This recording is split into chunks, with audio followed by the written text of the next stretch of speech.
Hello বন্ধুরা, তোমরা সবাই কী করছো? শুভ সকাল।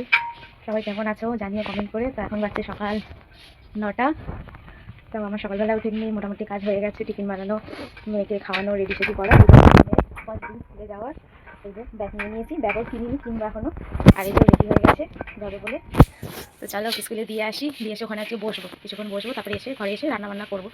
তারপরে কী কী করছি তোমাদের সাথে শেয়ার করবো। তো চলো বন্ধুরা, যাচ্ছি এখন ওকে স্কুলে দিতে। পাপা আর এই দেখো বন্ধুরা, এটা আমার মেয়ের স্কুল, এখানেই দিয়েছি ওকে। গেছে ভেতরে, হয়ে গেছে 8 ঘন্টা মতন আমি দাঁড়িয়ে বাইরে। একবার করে ভাবছি চলে যাই, আবার ভাবছি যাবো, এত রকম হচ্ছে। তো অনেকে বলছে চলে যাবো, একটু কাঁদবে আবার থেমে যাবে। এমনি আমার মেয়ে একটু করে কাঁদ, যা থাম চুপি রয়েছে বোধহয়। তো দেখি ভাবছি চলে যাই, এবার কী করবো, দাঁড়িয়ে থেকে যাচ্ছি বাড়ির দিকে চলে যাই। থাক, বাড়ি রান্না আছে, রান্না করবো।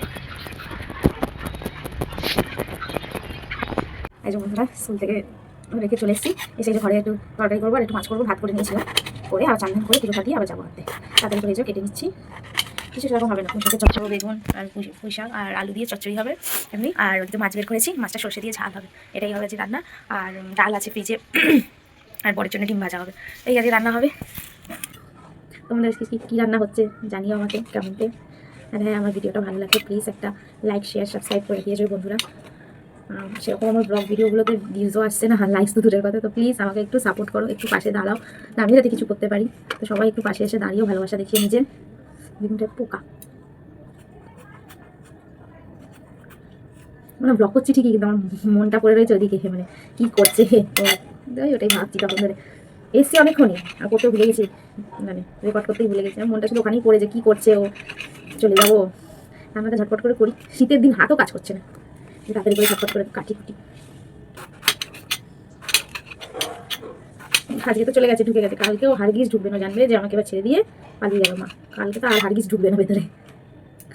দেখা যাক কী হয়, করতে তো হবে। মাছ ভাবছি, সরষে দিয়ে রেখেছি। আর এইখানে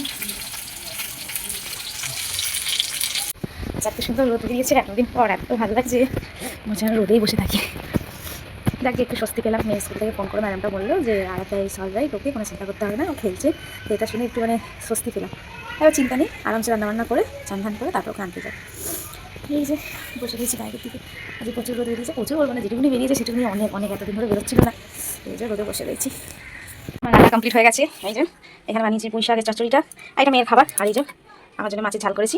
আর আমার বরের ডাল আছে ফ্রিজে, আর ডিমের তরকারিও আছে ফ্রিজের কালকে, তো ওটা দিয়ে খাবো। তো রান্নাবান্না তো কমপ্লিট হয়ে গেছে, এবার যাচ্ছি চান করতে, বাসন ধুতে, ওইগুলো করে নিয়ে তারপর আমার মেয়েকে আনতে যাবো। তো চলো স্নান করে নিই, করে নিয়ে তারপরে বেরিয়ে একদম বেরিয়ে দেখা করতে মানে কথা বলছি।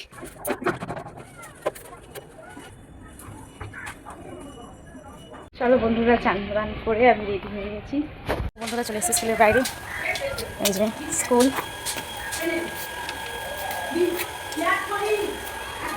নিয়ে নিয়েছে। এই যে একটু কাঁদছিল, বাবা বাবা দেখো দেখো দেখো, একটু কাঁদছিল।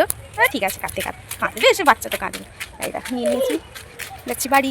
চলো বন্ধুরা, চলে এসেছি ঘরে।